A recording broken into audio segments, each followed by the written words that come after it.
This week at worship, we celebrate the ascension of Jesus. If you think of the thumbnail sketch of Jesus' life, he was born, grew up, taught, healed, performed miracles, was crucified, raised, and finally ascended to the right hand of God for perhaps a wondrous and peculiar reason.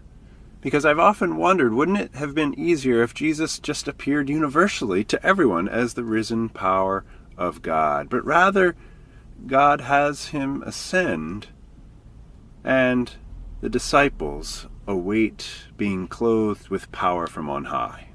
The growth of the movement has been entrusted to his friends. Wouldn't it have been easier if he had appeared universally?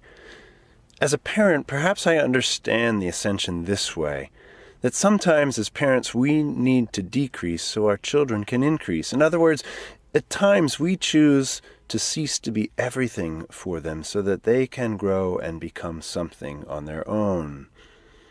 As a computer programmer, it would be easier to just program our children to be able to naturally show appreciation, make good choices, find the path to wholeness.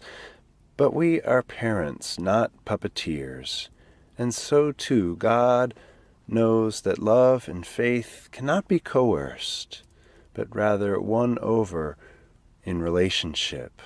And so the power of God is entrusted to Jesus' friends, who gather and wait and pray, and in one more week will celebrate the power of the Holy Spirit coming among them and empowering them to move Jesus' movement forward.